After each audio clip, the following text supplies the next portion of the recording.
Hello everyone. Today I am going to talk about sums of odd powers of numbers. I am going to derive the recursive formula for this sum. In order to do that, let's fix the notation first. We call our sum S subscript r, which is nothing but sum over I runs from n I to the power r, where r can be any positive integer. Now it's very easy to see that S subscript 0 is just n because I to the power 0 is 1 and adding 1 n times gives n. Similarly, S sub 1 is just summation over I, and there is an elementary formula for that, which is n into n plus 1 by 2. So let's just quickly recall how we get that formula. We write our sum as 1 plus 2 plus 3 plus dot dot dot plus n, and we write the same sum in a reverse order: n plus n minus 1 plus dot dot dot plus 1. And now we add vertically, which is n plus 1 plus dot dot dot plus n plus 1, which is nothing but n times n plus 1, from which the formula follows, which is n into n plus 1 by 2. Now if this is the only thing I wanted to talk, then I wouldn't have made the video. But the question is, what if there is a I to the power 2 or I to the power 3? Then can we still add the sum? Can we still have a formula? And yes, we can have a formula, and it's a recursive formula, and I'm going to derive that. Now to illustrate that method, let's apply that to S sub 1, for which the formula is already known. So for the time being, let's assume that we do not know this formula, which is n into n plus 1. Even though then we still don't know the formula, we can still argue that S sub 1 is, it goes like n square. Why? Because we can write first few terms of the sum. For example, let's say first term is 1. When we add 1 plus 2 is 3, 1 plus 2 plus 3 is 6, 1 plus 2 plus 3 plus 4 is 10, and so on. Now we do the finite difference, which is 2. 6 minus 3 is 3, 10 minus 6 is 4, and so on. Again we do the same thing and we will get 1 1. Now from the elementary calculus we know that the last line is constant, and that's why the from elementary calculus we know that second derivative of function gives constant, and that's why S sub 1 goes like n square. Now this argument motivates us to use the trick called telescopic terms. Telescopic terms. And it goes like this. Now as S1 of n goes like n square, we consider this difference,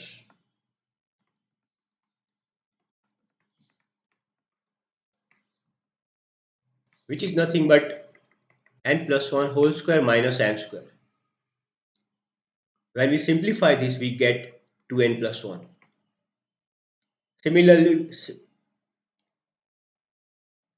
similarly, we go downhill and consider n square minus n minus 1 whole square, which is 2 into n minus 1 plus 1, and so on.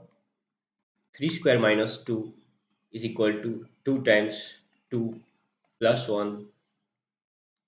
2 square minus 1 is 2 times 1 plus 1.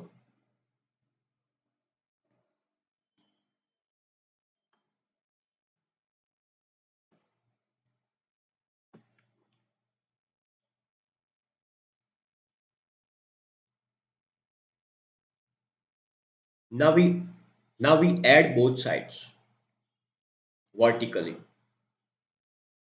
Then what happens? All these intermediate terms will get cancelled, and what remains is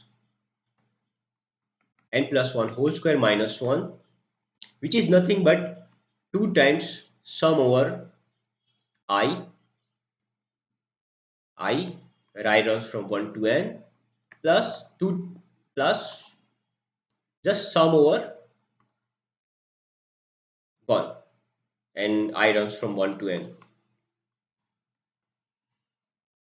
which is nothing but s 2 times s sub 1 plus s sub 0.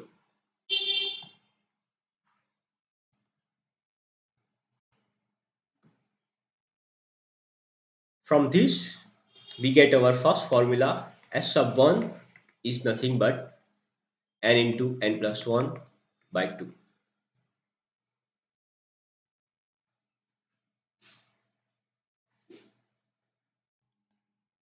Now notice that if f is a continuous variable, this difference looks like df. And on the right hand side, it looks like f dash of x. From this, we can see that this telescoping thing is nothing but the discrete version of fundamental theorem of calculus. In order to see that clearly, let's write fundamental theorem of calculus, which is for the continuous variable f, the fundamental theorem of calculus looks like f of b minus f of a is equal to integration a to b df, which is equal to integration a to b f dash of x dx. Now look at the structural similarity of this and what we have done previously. There we consider this thing s n plus 1 minus s s of n, but that was nothing but sum over I runs from 1 to n s of I plus 1 minus s of I. And what happens is all the intermediate terms cancels out and we get this. On the right hand side, this sum simplifies to sum over derivatives.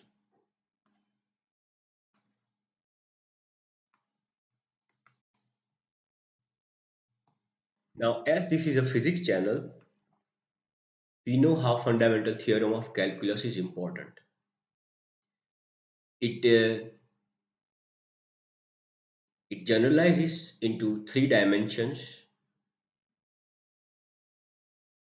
into many theorems, which we know in vector calculus as gradient theorems, divergence theorem, and curl theorem. So let's just recall what are those.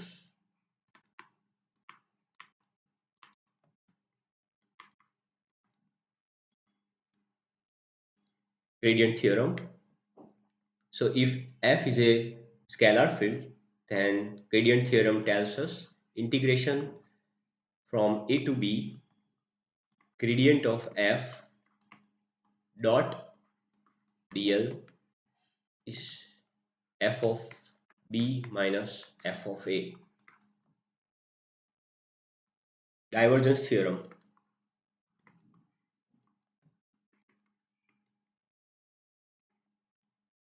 So if A is a vector field, then divergence theorem tells us integration over volume is integration over divergence over volume, which is nothing but flux, flux enclosed within that volume. And similarly for the curl theorem, if A is a vector field, then curl theorem tells us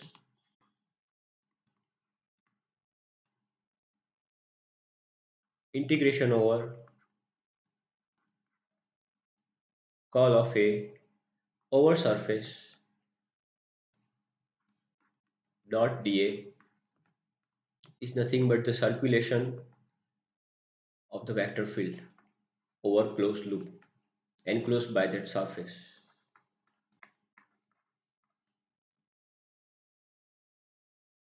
So the point of recalling this thing is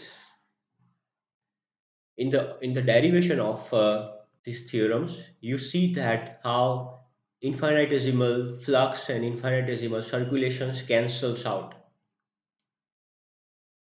and those things are nothing but kind of like continuous version of telescoping cancellations. Okay, okay, this was just an aside. Let's go back to the main problem. Now, the whole idea of doing the simple problem is is that it can be generalized to higher power. In particular, S sub r, n goes like n to the power r plus 1.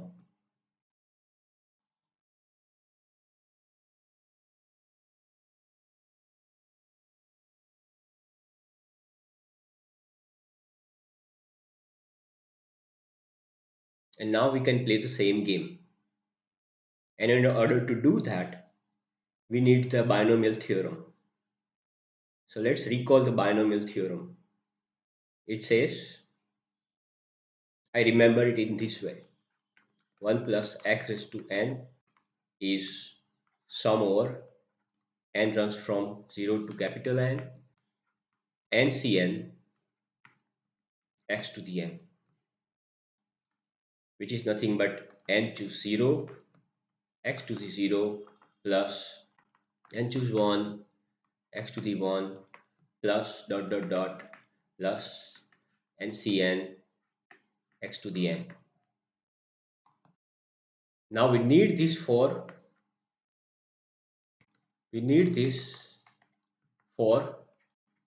n plus 1 raised to r plus 1. So let's just write down binomial theorem for this case, which is sum over I runs from 0 to r plus 1. R plus 1, choose I, n to the power I. And we can also simplify this. It's just the same thing: r plus 1 to 0, n to the 0 plus r plus 1 choose 1, n to the 1 plus dot dot dot r plus 1 choose r, n to the r plus r plus 1 choose r plus 1, n to the r plus 1.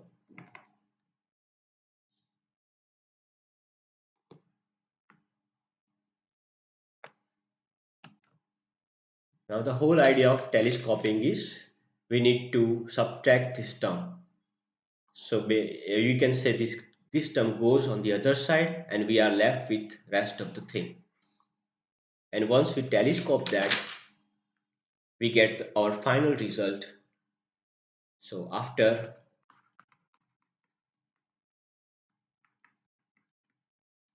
telescoping, we get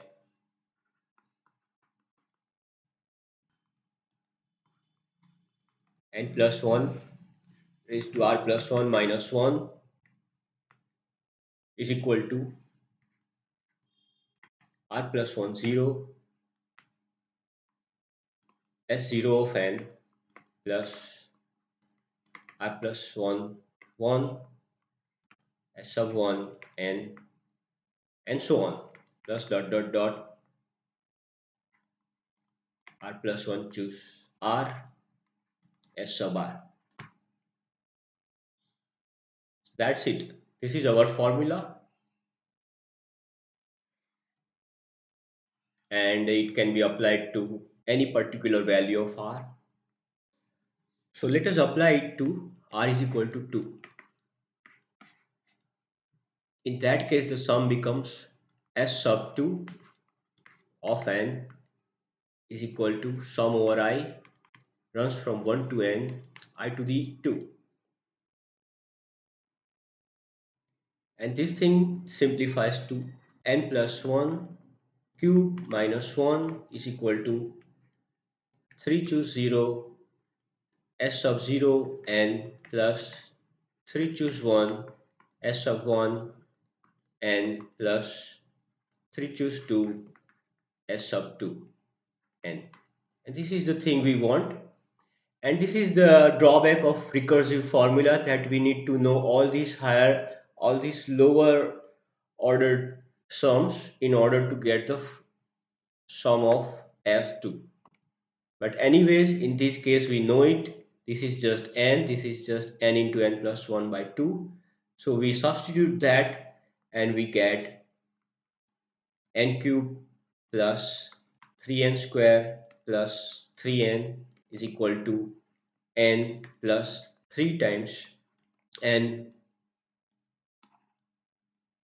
n into n plus 1 by 2 plus 6 times s sub 2 n.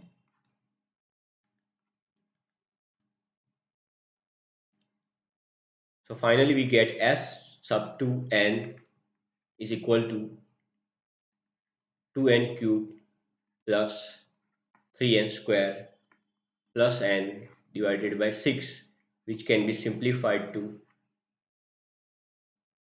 n into n plus 1 into 2n plus 1 by 6 in the way we normally remember. Have fun with